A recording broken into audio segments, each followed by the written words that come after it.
light too. That was always the knock on the with the cheaper pliers, is they were heavy. Mm-hmm. These are freaking sweet. How's the cutters? Pretty good on them? Decent, and they're replaceable.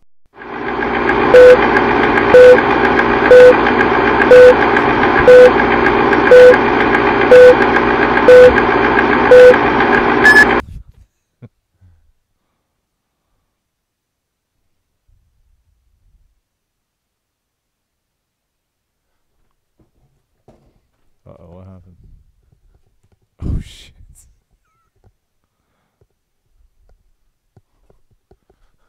All right, we're in the house.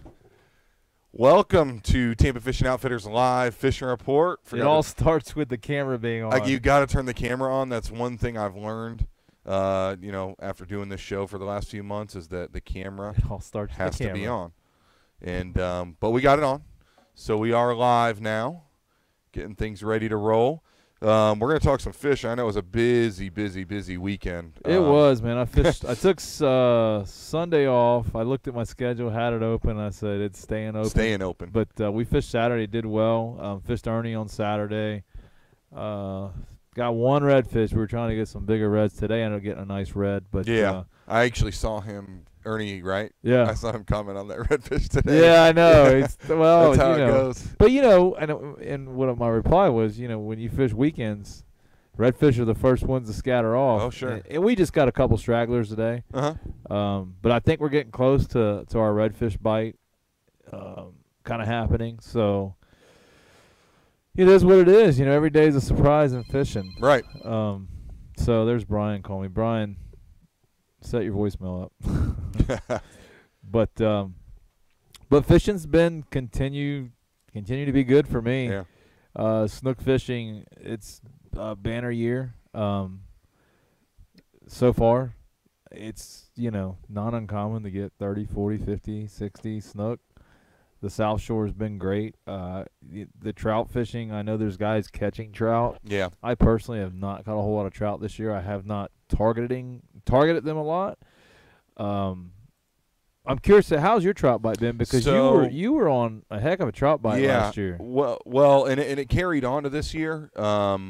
Since it's warmed up, and since snapper have been, easily accessible. Yeah, I've really backed off trout, and you know what? I had a request from some clients. What's today? Yeah, so yesterday after we did get some snapper and we did get some snook. Oh my God, did we get some snook? Yeah, but they wanted to do some trout, and I said, man, I haven't really had that work in the last few weeks, but let's go check a few places. We had one fish that was 22 inches. Wow. And that was the only one. And I'm hearing that from a lot of people that, I had my buddy Brian on the water this weekend. My buddy Kevin was on the water this weekend. I ran into him. That's been the from where I'm fishing, that's been kind of the norm, is that people are getting not trout numbers, but really big trout. Yeah. So, I think it's a good sign. I haven't, I guess to my defense, I haven't really put a ton of effort in on trout. Right. I was actually going to have to try to do some trout same here. fishing. Just haven't, I've been able to talk people away from it. I think trout fishing is suffering a little bit, so giving them a little bit of a break, just being sparing with them, I think is a good thing to do right now. Get a few to eat, but try not to fill the cooler. Crush it, yeah. Because I think here's the good thing is that with the trout, the adjustment they've had with the closure, trout in history have rebounded really fast. Mm-hmm. So I think that we're going to see our numbers on trout go back up. But I think if you talk to a lot of guys from St. Pete to north end of the bay to our side, so yeah, we're catching trout, but I think general consensus is you're working really hard to get trout. Yeah. 10 years ago, you would go in areas and, I would go on Joe's Island. You could drift the flat and anywhere, catch all the trout you wanted. Yeah. Like, they were a nuisance. Not a nuisance, but you're like, we're catching trout, whatever. Yeah. Let's go. You go out there now, and it's like I'm hitting 8 potholes, and I got one trout. Yeah. And so, maybe I'm not a good fisherman. That's fine, but this is a common thing I hear amongst people. So it'd be nice to let these breeders get a couple good breed cycles and see what happens. You know, let the FWC do what they do. So I know one of the guys, Eric, who watches our show a lot. He texted me. We were chatting about he was going to fish a new area that I happen to be familiar with, and we were going back and forth. And he got me some feedback. You know, just as kind of a courtesy, I gave him some places to go. Haven't been able to check on him in a while. And he said he did find trout very deep, you know, like 6 to 8 feet of water, which kind of tends to be for me when I get into those summer months, those really warm months. Tends to be, if you're going to find them anywhere, that's where they're going to be. And it's a part of the bay I fish a lot. I just haven't been in that area.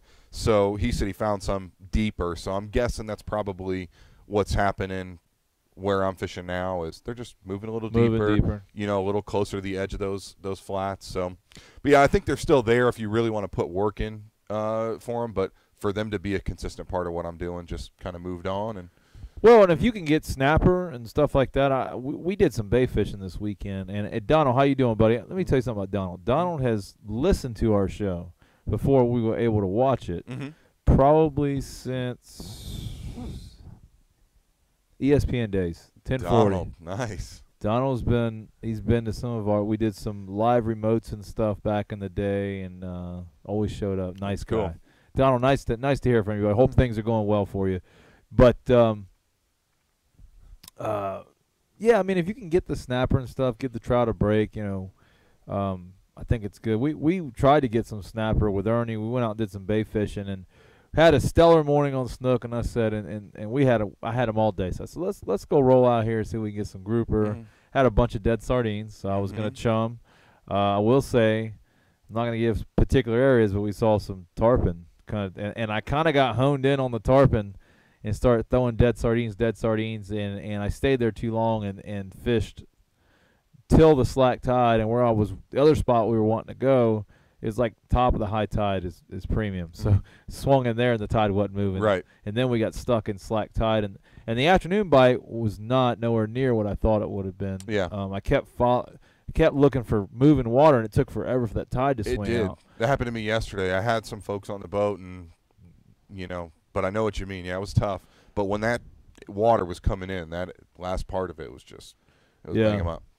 Yep. And today it took a while to start coming in, but I blew in a spot and we used. I'll tell you a good tip for this week and every week that's led up to this week is I've been using a lot of dead bait. My customers today, I said, here, take a dead one, take a live one, and the dead one was instantly getting hit, and we went to almost all dead all day, and it was productive. It's been a good option for me. I've been wanting to go to the markers to get some thread fins and some sardines mixed with greenbacks. Good news is that I hear bait is moving on the flats. I haven't tried to get it, but I've talked to a few guys, and I know kind of in that Terracea and Fort DeSoto, St. Pete area, we're definitely seeing some bait on the flats. And based on what I've seen, I haven't felt great about like making that my spot to go target it. I'm still running out of that area and just going to the bridge for convenience, really, especially on these outgoing tides. There's no drama, because I'm on the non-drama side of the bridge. But it's just been couple 2, 3, 4 throws. At least it was Sunday and Friday, I think, but Saturday was a little tougher. But Friday, man, you could just, or Sunday, yesterday I rolled out there, it was just boom, boom, boom, more than enough bait. Then you throw that one extra one, and that's all your sardines, so you spend the next 20 minutes cleaning that up. But yeah, I threw the 3/8 today on the sardines. And did you? Did a little Christmas tree deal. And I had my quarter. I've just been throwing my 3/8, and I just was kind of too lazy, and then I really Christmas treed it. We're good. It's still playing. Okay. Our hamster in this computer is not running. The internet. Down below. But so yeah, then I got the quarter out today and I got it. But I had a good mixed bag. It took me a while. Bait this year has just not been easy, and you have to look at the obvious, and the obvious is red tide, and it was bad just off the beaches last year. And I truly do believe that a lot of our breeder baits, or some of our breeder baits, have died, which is cut down on which is A, why we're seeing all this smaller bait through the winter, and B, we've got this whatever it didn't kill the sardines. There is no shortage of sardines. Yeah. But you got to, one thing I've learned in 15 years of doing this, you have to roll with what curveballs Mother Nature throws you, and that's going to make you a better fisherman. And one of the biggest problems I've had over the years that I've really adjusted to is being honed in on what I did yesterday or last year. And that's a good starting point, but you have to be very versatile. Yep. And some days you might look in your well, and I've done it this year, and I had a double, and I'm going, I ain't got enough greenbacks to run a 4-hour. But I got a lot of sardines. Yeah. So you make it work, and it had stellar days on that. It wasn't like I was shorting the customers. I wasn't sure how it was going to turn out, but we made it work. So yeah, it's all small Spanish mix too. Kevin, one of the guys who watches the show, I ran into him. He was going out Saturday. That's your buddy Kevin? Yeah. I saw his post on the dude that parked the Shearwater. That was pretty messed up. Yeah, that was pretty messed up. That was at Maximo. Yeah. Well, he was going out. I'm coming in, and he's like, "Hey, what's up with the bait?" And I was like, "Dude, same old, same old. You know the drill. Just keep going that way. Get to the bridge." And then he calls me. He's like, "Dude, what am I? I'm getting all these like sardines." Welcome. Yeah. And he's like, "Well, what do I do?" I'm like, "Well, fish with him." Move around or fish with him. He said he fished with him, and he had a really good day. I talked to him later that evening, and those sardines, and they will stay alive if you don't crowd it up too bad, or if you don't hit them too hard with the net, they don't get gilled in it. They will stay alive like every day, and I'm blacking the wells out, so I'm not putting them in the best environment. But I can tell you, every time I look in there and grab one, and it's alive. Yeah. In the dip net, it's going on a hook. It's going to go out. I'm going to send it out. They work for sure. And that's just, every day is not going to be picture perfect. And I will be the first to tell you, I've had a hard time realizing that over the years. Yeah. You made a good point when you said you look at your log from the year before, or like the pattern that you're supposed to be in. You said that's a good starting point, but the elements are always going to be a little bit different, especially like it seems like that winter and early spring, where you have like, the ups and downs in the weather. That's just important to remember, So it is. And when you throw a red tide in the mix or extreme cold, or good example, this December, the Little Manatee River is one of, I live on the river. It's my go-to area in the winter. It's a great winter fishery. But I didn't fish it much this winter because we had a ton of rain. We had the most rain, they said, since '97 in December. Mm-hmm. It was fresh water. You couldn't fish it. Everything was dying because there was no salinity there. So, Kenny, what's up, buddy? Hey, Kenny. Thanks for the text today too, bud. But so you just have to roll with the punches and go to Plan B. There's been some pretty challenging times this past winter between the bait situation and the rain we had in December. I literally had to go dig deep to find fish. Yeah. Matter of fact, there was one day that we had all that rain. That's like this third week of December. I canceled that Friday because I came to the mouth of the river. It looked like, I remember you saying that. It was like chocolate milk. It was, there's so much fresh water dumping. It was nuts. I called my guys. There's no way. No way. The day after I fished, and we ended up catching about 30 or 40 fish. I caught them all in one spot. And, I had to really, really go to and there was just so much fresh water coming out of every pass and inlet on the South Shore. So, that being said, you just have to kind of roll with the punches. Like, we got a weather system coming in tomorrow. I ended up moving my trip. It's going to be pretty nasty tomorrow. Yeah, 80% chance of rain at 10. You hear that, Kenny? It's going to be pretty nasty tomorrow. I don't know if we're going to be doing any exploring. Yeah. We were going to link up. We both happen to have the day off, but I don't know, man. I'll call you later. But, yeah, Justin, I thought that was you guys, man. Hopefully you guys did well. Matt, you got to give us a report, dude. I ran into you at the bridge. I know you got bait, so you got to tell us how it went. Yeah. Now I'm putting you on blast. But speaking of a follow-up to last week's episode, our buddy Tony, who watches the show, Garcia. Okay. He hasn't been able to watch it live a lot, but he catches everyone after the fact. And if I showed him to you, you'd remember who he is. Okay. He came to our event. All right. We did back in October. I think I remember him. He shot me a text, and took all of our kingfish stuff we talked about last week, and then I saw him Thursday. I was here at the shop, so he came in to get geared up. We talked kings for like 30 more minutes. and he went out and had a really good day, man. Kingfish Saturday. bite.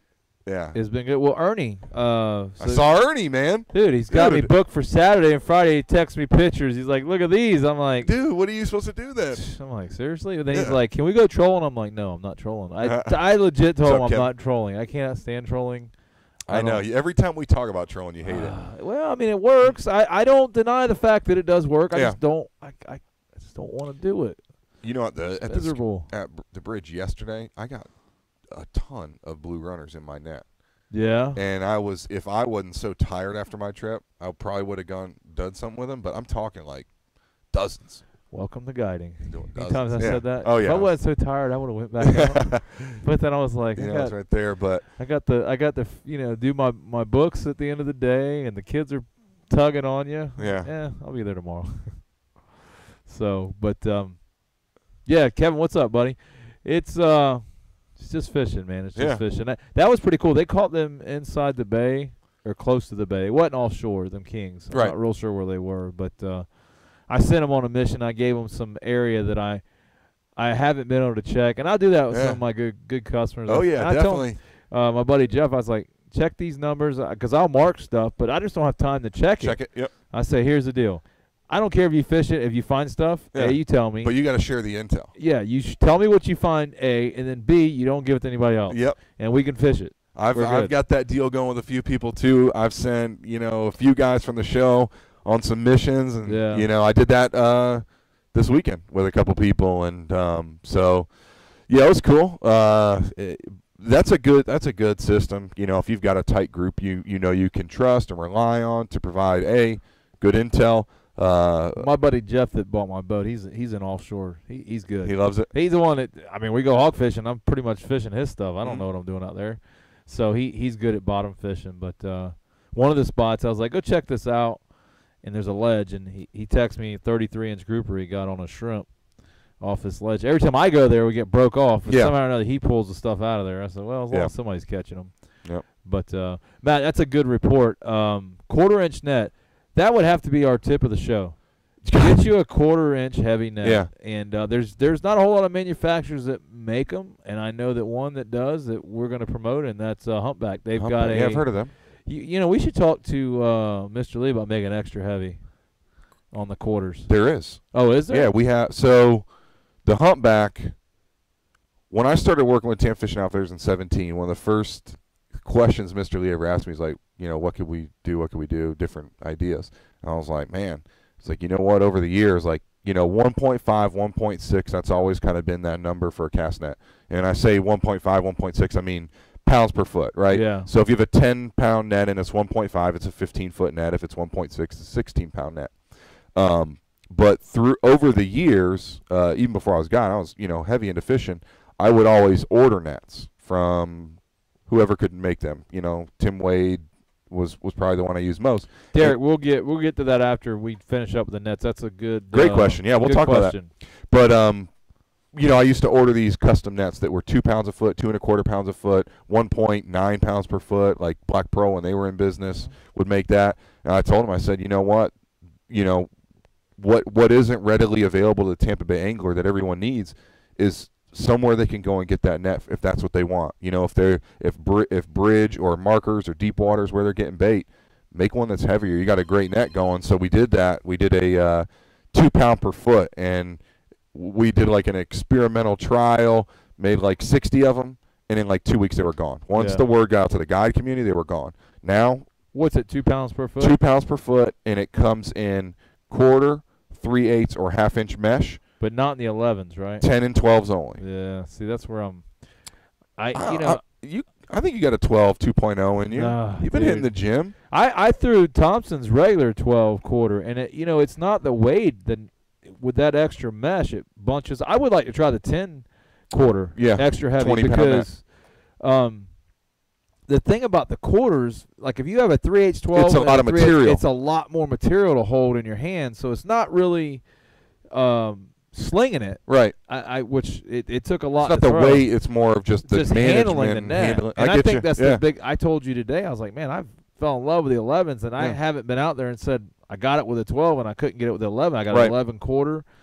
in 11 3/8, and I really do like them. And I think it's just because it's less material to handle, but the net's heavy. Yeah. But I'd like to try. I wouldn't mind trying one of them 10 extra heavies, because I'll be honest with you, at the bridge, when you're throwing between pilings, a 12-footer. The diameters gets a lot less important when you're doing that. When you're trying to sneak it up close. Yeah. In fact, a lot of times a 10, you can probably land it closer or more accurately to where you want to be. Yeah. Yeah, we've talked about that for sure. Jess, that's great to hear. Good to hear. Mike Gore, good buddy of mine, man. He is a hell of a captain. You did good. You had one of the best on the water. So glad you had a good trip. Mike's a great guy. Well, let's tackle this question from Derek, because we're right in the peak of not only boating season but boat purchasing season. I'm working with a couple clients right now trying to track down boats for them or through different dealers, and it's tough, man. It is. It's a seller's market, I'd say, right now. Yeah. Derek, I'm partial. I run a Pathfinder. I'm on their deal. I think they build one of the best bay boats on the market right now. Don't take it from me, if you're interested in a boat, every Friday, I think at 2 o'clock, you can schedule to go see the boats built in the factory. At the factory. And I think you would be very impressed by that. That is a loaded question, though. That depends on what you want to spend. The best boat is based on the price. If you want to spend $100,000, you're a lot more apt to have options. If you say $50,000, well, you're kind of limited on options. And Derek, if you want to get into that, some options to fit a certain budget, feel free to message us on this page privately, and we can kind of help with that. We've got some dealer connections, but I would say that the 22-foot bay boat has a really good niche in Tampa Bay.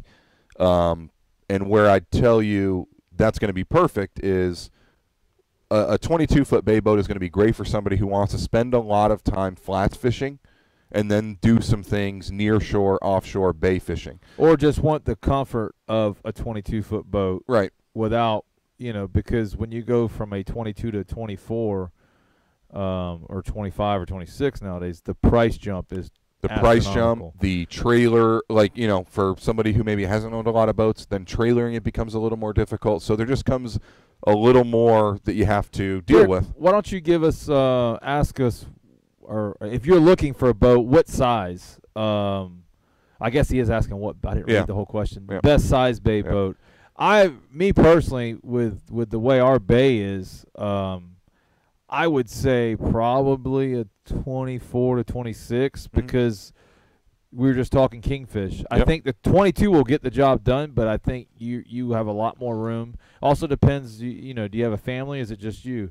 And there's just a lot of options there. I think one of the 22-foot bay boat used to be that was the benchmark. Now it's like the starting point. It is. And I would tell you, Derek, that's really going to depend on fishing style. We both run the same hole, the 25 Pathfinder. Love it. Gets skinny. But if let's say that I wasn't running charters, right? And it's going to be like myself and my son, or me and a couple buddies. And what I really like to do is redfish, snook, and trout. I'd probably really enjoy a 22-foot boat for that. Well, Derek, you've got a lot of options available to you, buddy. With 90K can get you. I think I just worked the most recent show. It's going to be hard to get in a 25 Pathfinder for that, but you could do it. Yep. The 22 Pathfinder with like a 150, I want to say they're low 50s. Yeah. Now I can't remember if that was with a trailer. 24 TRS would be a good option if you want family. Yeah, 83. That was they had one for 83 or 86. That was with a 300 Yamaha, hardtop T-top. I think it had a power. It did have a power, but I think it had electronics and maybe a trolling motor. So you have a great budget there.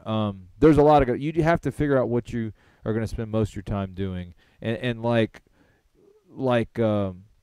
James said, you need to figure out what you're doing, and do you want to take family out all the time? Because even between the 2500 and the 26, we talked about this off air, I went from a 26 to a 25, and I do feel like at times I'm making some compromises based on the size of the boat. The 26 is a way bigger boat. The 25 has so many neat features in it that I wish I could take the two and put them together. That would be the perfect boat for me. But the 26 Pathfinder is a beast of a boat.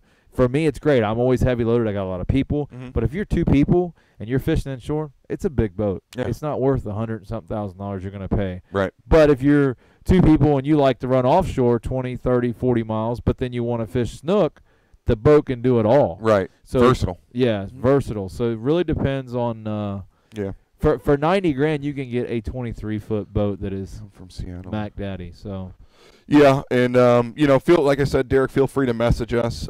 We both run that 2500, and I can tell you, coming from several other manufacturers, and I'm not on any type of deal. That's the boat I chose to go out and buy.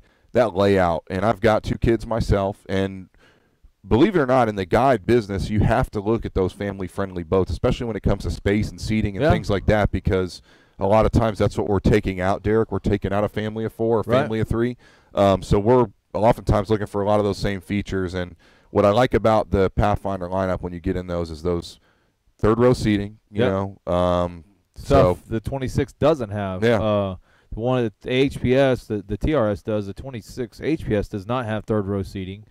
I will tell you great options to that. I've got 2 Easy Rider bean bags that those fit get perfect, and they're awesome. But I do like the seating and the layout. So you really need to. I tell you what I would do, Derek, is you come down, go to some boat shows, look in detail at boats, do a little research.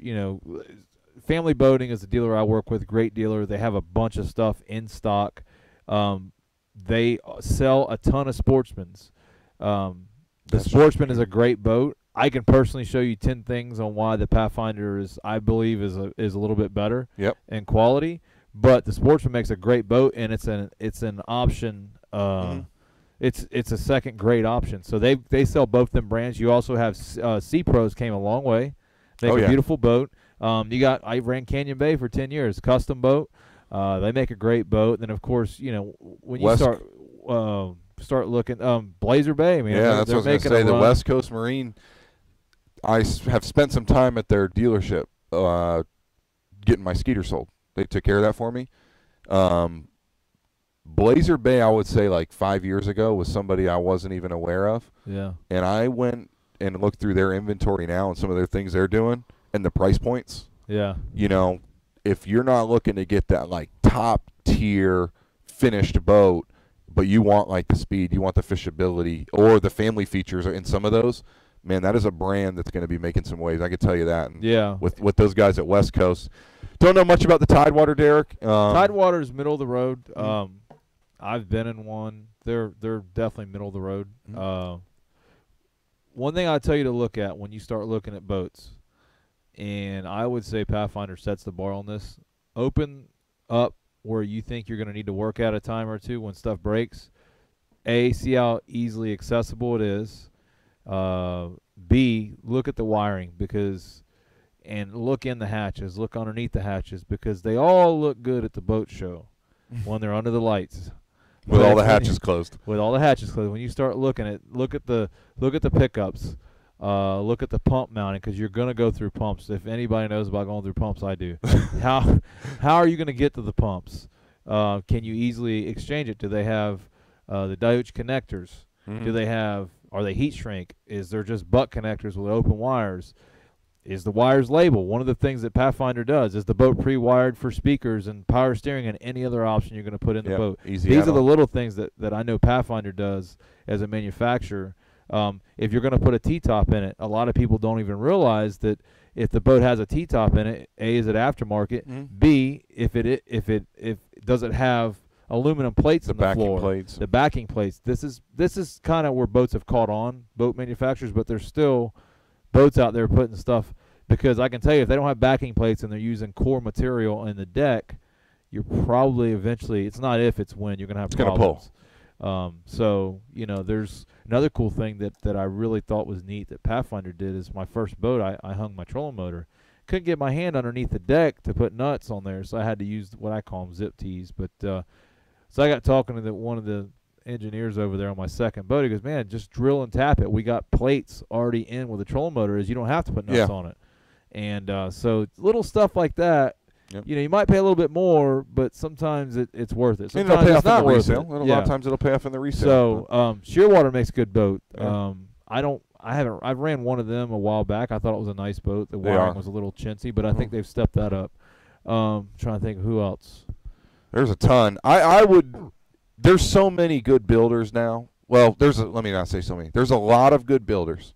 So for somebody like you, Derek, who's going to be moving into the area, I don't know what your boat ownership history looks like.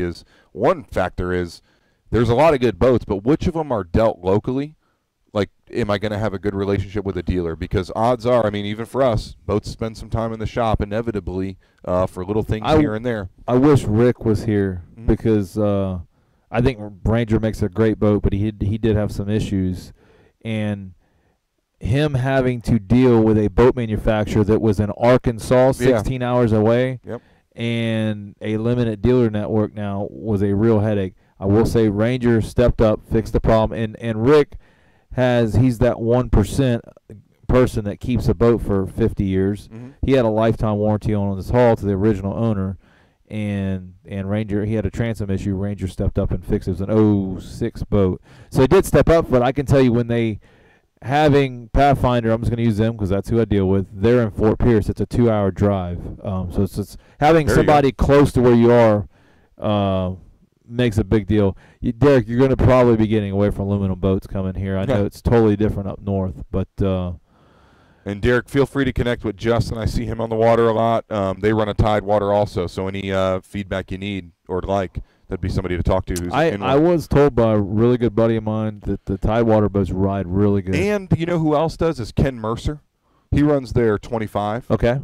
So that's somebody else to reach out to on Facebook. Step Tall, too. Step Tall, the Tidewater 25. But, yeah, check it out. There's just so many. So you've got to, you're going to have to kind of figure maybe some of our listeners can chime in and tell them what you have out there and what you do and don't like in the comments section as we do the show. Absolutely.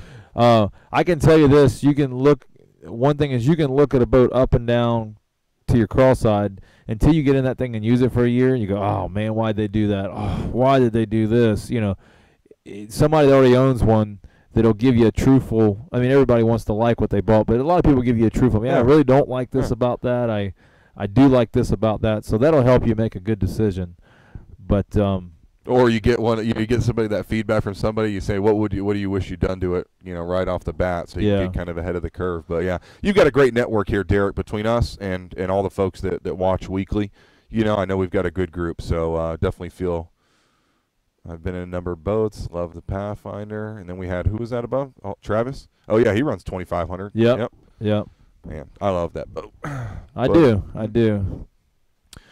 All right, well, cool. Well, we'll keep the boat conversation going in the comments, and if you want to share what you've got, and how you feel about it, by all means, go ahead. We got somebody that's going to be joining us in the Tampa Bay area.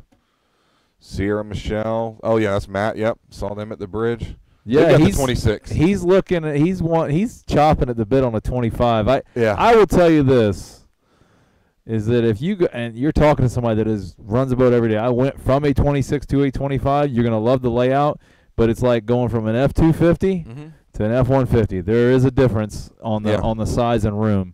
You have to make that judgment. And I'm not saying I might order another 2500. The layout is just unbelievable on that boat. So much room. It is thought out so well. It's just that 26 is just so big, and for what we do, room is key a lot of times. With a lot of 4-person trips, and I've had my 26 30 miles offshore, like. We had 6 people on that boat. Didn't use the tabs.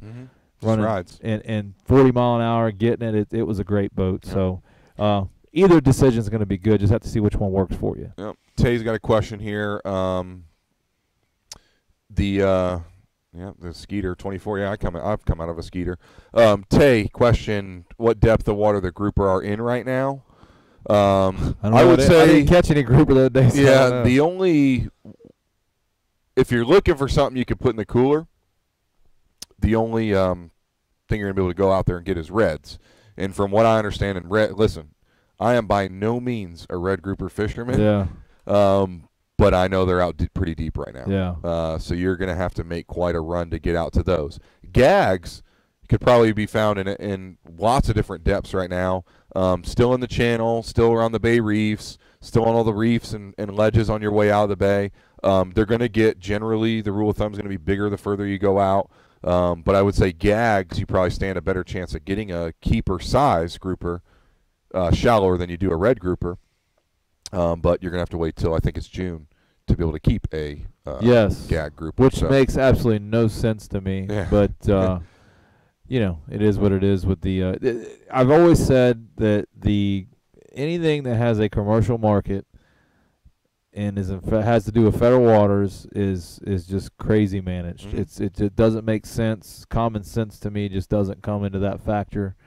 But I don't do it for a living, so I don't know. It just don't make a lot of sense to me on how they kind of backwards. Yeah, it is. I will say inshore stuff is well managed for the most part. I think they have our interest, the fishermen is best in mind for us. So I think they do a good job with it. I don't have to agree with everything they do, but I think that when you question about inshore fishing, what they're doing, I think if you go do some research, it'll make sense to you. Yeah. If you're not somebody that's just somebody that just wants, I'm going to keep fish regardless, you're not going to change their mind. The other thing is like, look at what's the pulse of the angler out there? Like if you were to go to the boat ramp and poll, let's say you went to the Gandy boat ramp, I'm picking that because it's probably generally people inshore fishing, right? And you ask them about what they think about snook, redfish, and trout and the limits or the rules on it right now. I would say, and I've talked to a lot of people inshore about it, most people understand or are in line with what the current regulations are. Now you go to like a coastal ramp where people are running offshore during red snapper season or gag grouper season and ask those guys what they think about it. They're not on board. They're not generally on the same page with the rules that are in place when it comes to those reef fish. So I think that tells the story there. Yeah, I think what happens with offshore is it's just there's lobbyists involved and a lot of politics, and I don't personally, and this is just me just making a bogus comment. I don't even understand how they can get an idea how many fish are out there. Yep. It's in hundreds of foot of water. Like, how can you, Yeah.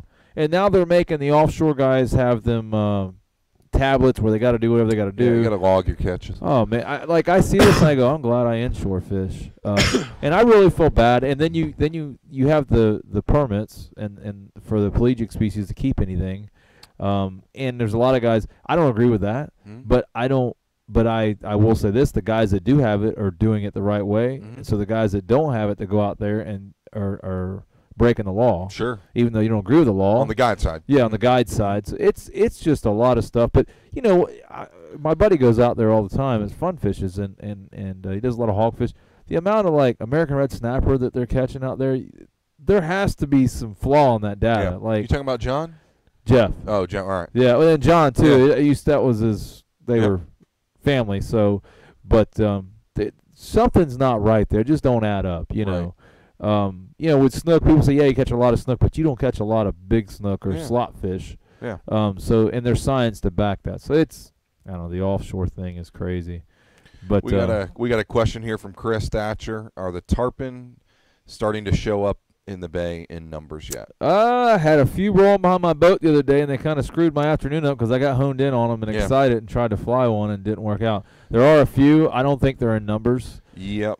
I think it's July, August, September. I'm going to start playing with them. Wednesday I got one of my real good clients, and we might go try to fly a tarpon. Yep. There's tarpon around, especially in the area I've been, and I don't know that there are a lot of the migratory fish here. I think it's a lot of those residents getting comfortable, especially probably pouring out of Apollo Beach. Yeah. Nice and warm. They're going to come check it out. But so if you want to go tarpon fishing right now, I would say go right ahead. There's certainly fish to do it. But the numbers, like we know and talk about, it's not here yet. Yeah. And it's probably going to be still a little while. I already have trips booked at the end of this month in May, and so I'm touching base with those people and kind of talking. I think everything's right on schedule. I've got some tarpon trips. I hope we have a good run. We haven't in the last 4 or 5 years, at least in my opinion. I'm not looking forward to tarpon fishing in May and June. I've got some trips booked. I look forward to it when I'm in a groove and you're catching fish, but I have yet to do that. And it's been a grind, man. It's the last couple of years. I caught more fish in the bay last year during July than I did in May and June. Yeah. And when I was out there, we hooked some fish. I really did notice that my clients, one of them said, let's go back in. Like, it was too much of a headache. There was other guides on top of it. Like, we'd find a pot of fish and running literally over the pot daisy chain. That's what makes it tough. When you take an already tough fish to target, and this is not me saying, like, don't go target tarpon. Everyone wants to get a tarpon, and everybody has the right to, and I'm all for it. But, man, you're taking one tough fish and making it way tougher by the amount of pressure. And I'm part of the problem, and so is anybody else that wants to go. It's everybody that fishes. It's just tough. And then I would tell you this from tarpon fishing, that tarpon, they're not going to leave. You'll see them. They'll quit rolling. Mm-hmm. I saw it in Boca Grande Pass. We fished the PTTS and years ago. They'll lay down on the bottom, and you'll see them, and you'll be throwing everything, and you might hook one here or there, but they typically just won't eat. They can shut down. Then that pressure of the outboards running and trolling motors and people running over top of them, it gets to them. It does, and every once in a while you'll get a day where it just doesn't matter. But man, them days are far few in between the last few years. So, and the crowds aren't going to go away. There's the demand for tarpon out there, and cut bait in the passes has become very popular, and people, it's not rocket science, and it works, but it doesn't work like it used to. I mean, the days of the effectiveness of a chum slick today compared to 10 years ago is a lot different. Yes. Now your piece of chum is 1 in a million. It used to be 1 in 100. You know? But, and the fish just react different. And I'll never forget the same client I got Wednesday. We went out and we hooked one. But I mean, it was the holiday weekend in May, and he booked me and he wanted to go. I was like, all right. There was tarpon from one end of that pass to the other, and he's like, I can't believe we're not, because I don't know how I'm not snagging them. They were just coming underneath my boat. They're everywhere, yeah. And I just said, there's too many boats. They're rolling here, they're rolling there, they're rolling here, they're rolling here. Well, they really wasn't even rolling. They were just sticking on the bottom, swimming. And I'm just like, they're just the pressure of all these boats. There was so many boats out there. Yeah.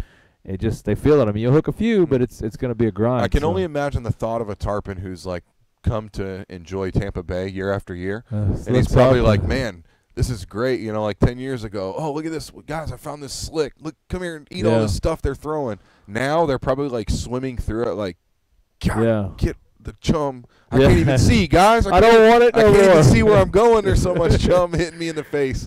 Well, the evolution of the GPS trolling motor has changed the game. Oh, yeah. And hey, I'm first one to tell you that I've been with Rodan for 10 years. Local company, they lick their chops during tarpon season. He's like, oh, we got to get stocked up for tarpon. So they tell him we got to stock up for tarpon season. And there's been times where I had to drive down there before my trip because I have grown accustomed to using that. Yeah. Like it's a necessity. I throwing an anchor and trying to do all that out there is just tough. And I know some guys hate the trolling motor. Can't remember where your anchor is anymore. Where are you keeping it on the boat? I have yet to pull it out of my boat. Yeah, I remember when I first got my Pathfinder, I had the issue with my trolling motor, and I didn't get to use it. I was on my way to the bait run, and I got there, and I was like, what do I do? What do I do here? I need to catch bait. I go and open up the anchor locker, and I've been running this boat for weeks. Yeah. I never even took the anchor from my Skeeter and put it in the Pathfinder. Like, it's so irrelevant now to push pull that bay boat. Yeah, that's what's up. Yeah, I'll tell you what, the way tarpon are or have been the last couple of years, Dustin, you might find me out there push pulling my boat. Yeah. Or just saying, let me come jump on yours. I tell you, and Dustin, that is a good point that you brought up. Push pulling a 25 bay boat? No, about push pulling. Oh, yeah. If anybody has saw the differences between trolling motors and outboards and push pulls, the fly guys really have to hone in on the little details. Yeah. And he's probably seen it more than me. I know for a fact that even the trolling motors will lay them down. I can only imagine. I also think that in the passes, them fish are a little more apt to noise. Where you get up on the beaches where they are, it's a little different ball game. You really got to, be quiet and a little more stealthy and all that. And for all our northern audience, if you are into fly fishing and you've never been down here to target a tarpon on fly, I don't know much about fly. I mean, I did pretty good in that fly casting competition. Yeah, we did last year. I but didn't even bother. If you want to get down here and target any fish on fly, but especially a tarpon, Dustin Pack, who watches our show and is a friend of the show and a friend of the store, is one of our guides in the network here that can definitely help you out with that. So keep that in mind, Dustin. That's a shout out to you. But yeah, that is one fish, the tarpon, that there are a lot of days, and I run live bait charters or bait charters, or mixed with some artificial. There are a lot of days I find myself saying, man, I wish these guys could throw a fly, or I wish I could throw a fly to them, because there is no fish I've ever seen that eats a fly like a tarpon. I'm going to tell you somebody that's a good tarpon fisherman. I'm going to tell you why. Mm-hmm. And Travis, you're going to owe me. But Travis is a good tarpon fisherman. I'll tell you why Travis is a good tarpon fisherman. I get to be a little bit impatient when I don't feel comfortable with the bite. Mm-hmm. That guy talks himself into saying the bite's going to be good. Mm-hmm. Like, I know, yeah. It's hilarious. You have to be. He's just 100% confident. And I think the fish hear him or something. Yeah. Either that or whisper. He will stay out there long until you either say mercy. He gets honed in, and he's just stubborn. He's just stubborn as hell. But it's a good trait. But he does well on tarpon, and I've done well on tarpon. But there's certain times I kind of get like, I wake up, I'm like, man, this. I pull up at a spot and I get this. I always go by my first instinct. I'm like, man, this ain't feeling good today. I don't feel this. Yeah. And that'll happen with me at tarpon. I make those same early judgments. Yeah, like, man, I'm not digging this. And a lot of times I'm right, but every once in a while I prove myself wrong. Yeah. But tarpon is tough because it does. Manuel, to answer your question real fast, the TRS 26 Pathfinder does come with a head. Mm-hmm. It is probably, and I will say this, the 26 Pathfinder, from what I understand, is the #1 selling 26-foot boat, I think, in the nation, they said. Wow. So the TRS they cannot keep in stock and sells more for the HPS, which makes no sense to me, but I understand why. The HPS is a way more fishing boat, but that toilet is a big seller. It is, and I chuckle every boat show I work because I promise you they don't go in there. It's just a selling point to the wife. Oh yeah, but then she doesn't. Then use you get it. on the boat and like, I ain't using that. I'm not using that. So the TRS does have a head. What's up, Jeff? Option. Saw you join. So yeah, and one more thing too. Family Boating has it's a good idea, Nick. Brian Epperson works there. Mm-hmm. Brian used to be a guide. Brian knows boats better than most salesmen. Yeah. He's one of their sales guys. Go by and see Brian. He'll shoot you straight. He's not going to feed you. Actually, I think there's a few guides now that are doing that. And so you're going to get somebody that knows what they're doing. Yeah, you want to, when you talk to these guys, and that's why we work the shows, and I tell people, like, I don't try to sell them on something. I try to sell them on the differences. But you see Travis's comment there? What? Thanks, man. I especially like when my buds call me over to a chummed up stall. That was I forget what tournament that was last year. Oh yeah. And I'm so glad you did that because he's usually on the other side of that. That was a tough day. I mean, I was looking at fish all day. Everyone's looking at fish, but my clients wanted to see that Canyon Bay, that 28 that he was on. Yeah. And y'all ain't on the trending triple tail. So I was like, hey man, before you leave that spot, we were both at the bridge, I was like, hey, these guys really want to see that boat. And he's like, I'll come on down. So he comes on down, and I've got these fish just rolling in the back of the boat. We're throwing everything under the sun at them. I got live thready, dead thready, greenies, forget it, rattle trap, you name it. I was like, Travis, at least sling a bait back there, while they're checking the boat out. Dude, he slings a bait back there, and in 10 seconds, here you go, guys. Yeah. I was like, this guy. But, yeah, that's how it goes, That's how it is, and he did well. Yeah, he was on the and he had the boys from Canyon Bay on the boat, too, so it made them look good. That's sometimes a cool that works boat, man, out. that 28. Too big, man. Too big for my taste. Trust me, when I was running them, they were like, we got you at 28. I was like, I'll try it. Yeah. And I got to looking at that thing. It's I said, big, dude, for sure. I will block off an entire canal with that thing. You could straight up block off somebody from coming in with that boat. Joe, no. I mean, I'll tell you what, I don't do a whole lot of triple. I mean, I have. Me neither. So let me say that. I have done it. It's just, I don't keep a lot of fish personally, like in my own time. So triple tail is like one of those things. Like I'll do it once every couple of years or so, and go and target them. They're fun, and But no, that's not something I do a whole lot of, to be honest with you. Yeah, but I see the appeal of it, though. Believe me, I see the appeal. I didn't see what Nick Winger said. Nick Winger said no tarpon in the bay this year. Probably true. Everybody stay inside of the sandbar. Nick is one of the stick to the bushes. Nick is one hell of a tarpon fisherman. Yeah. Nick goes way back to before. I remember when I started guiding him and I'd say another good one is Chet Jennings. Mm-hmm. Chet is a hell of a tarpon fisherman, and he does it off beat in the bay. All them guys, man, all them old school guys had it figured out before they had the. And Nick, you just finished a boat, right? Didn't he just finish? Yeah, a boat? He's got his Avenger with his own blood, sweat, and tears. He did. Well, he redid it. Uh-huh. He redid some stuff on it. And I've been following. I love looking at boats, but Me too. The Avenger's got some beautiful lines on them. Man, they do. But yeah, so the bay tarpon's a little bit harder, but it's become almost easier because the beach stuff has been so tough. Mm-hmm. And then in the bay, you don't have the amount of fish, but you don't have the amount of fishermen anymore. So then it kind of averages out. It balances out. And there's going to be days tarpon fishing where it's not happening. Yeah. And when you make your long runs, you're kind of you're not kind of.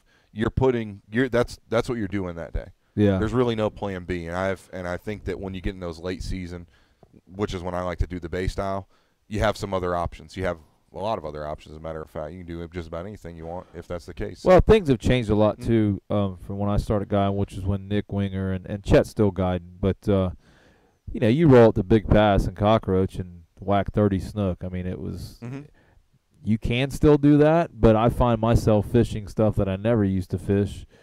Because I've become a better fisherman over the and years. It's a necessity. You have to find other. Well, when the snook kill happened, it cleaned a lot of South Shore stuff up because everybody's like, there's no snook on the South Shore. There was snook on the South Shore.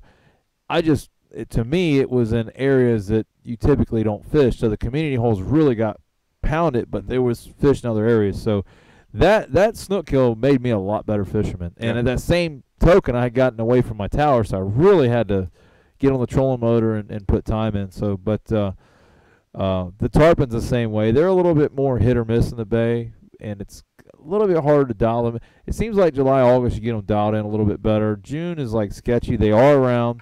I will say Nick's not running charters looking for tarpon, so it's a lot less pressure when you're out there fishing by yourself. Yeah. And with the trips, you're like, oh, we're going to get one today, Captain. It's just people impatient, and that's not the fish to be impatient with. Yeah. So, Nick, man, glad to see the boats coming out good, and I'm sure we'll see you out there for soon. Sure.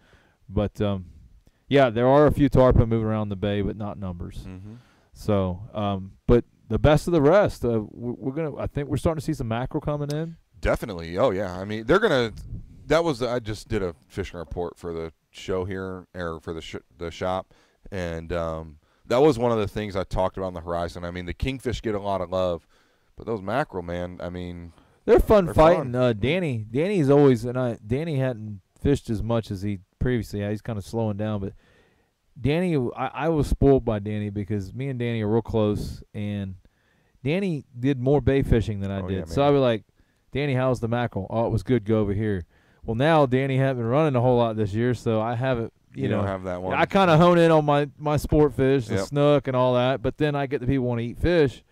Danny just tell me where to go that day, and that was good. So now I'm kind of off the radar on some of the mackerel and trout like I used to be a little bit, because you kind of get in a groove on doing stuff. But I did see starting to see some thread fins.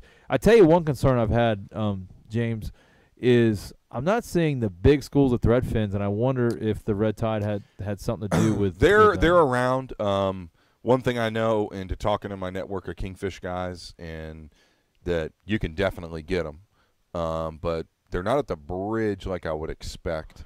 That's what I'm saying. Under like the main span of the bridge either. At least that I haven't been spending a lot of time. But generally by now, by the first week of April, you got them showering everywhere. At some point, you're seeing major pods of them. Right. And you're eventually running into them in your net at catching bait at the bridge.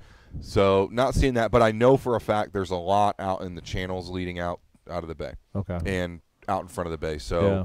I just don't know that they're they're here yet. And I also know that there's a lot of them in the upper bay, the bigger ones. Okay. So I just worry about all of our bait spawns from last year. Pods in the middle, yeah. I think overall we're going to be hurt a little bit on bait. We've already saw it going through March. I mean, it's going to rebound. I think bait reproduces every year. So it'll come back fast. I think this year we're going to be a little handicapped on getting a bunch of cut bait, and I think our greenbacks are going to run on different sizes than what they typically do, and I think I'm just going to relate that. My guess is, red tide killed some of that offshore spawns of bait. So could be, but it is what it is. You got to deal with it and roll with the punches. Anything else we need to cover? Do you have something? We did that event back in where we had a get together here at the store last October, which was cool. We did like a live broadcast. Oh, yeah. We're going to be doing something similar April 24th, so it's about 3 weeks out now. It's going to be on a Wednesday night, and what we're trying to raise some funds for is, if you're not familiar with it, I suggest you get familiar with it. I've done a lot of research in the past week about it, but it's the Tampa Bay Waterkeeper Organization, and Dustin is actually somebody through some of the links he shared who turned me on to it. But they're all about water quality in Tampa Bay. And they do a lot of water testing and a lot of other cool stuff.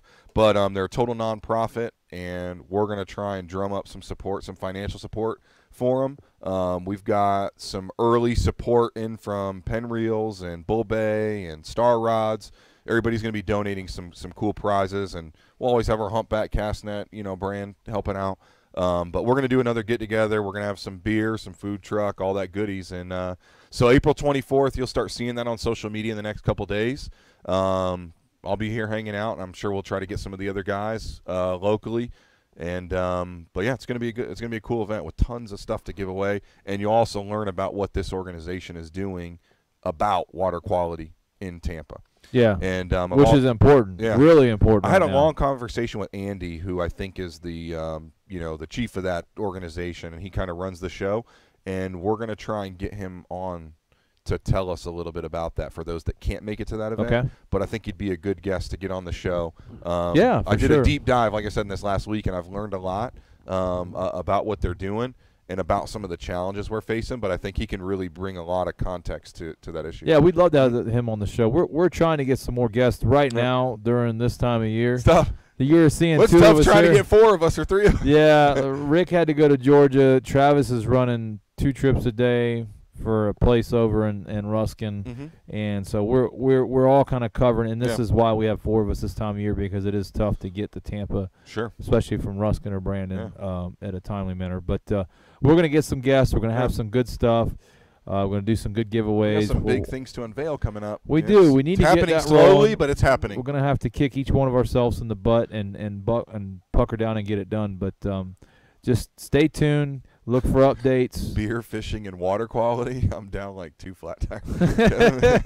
What could be? Yeah, right. I mean, but yeah. So mark that in the calendars, guys. It's April. Are we gonna do the show live that night? I was thinking we'll just have like live portions. But what I missed about that event was we can either do it that night, and maybe we can ask some of the people in the audience, or just go live throughout it. And I want to interact with some people a little bit more than we got to last time. But that's 24th. It's a Wednesday.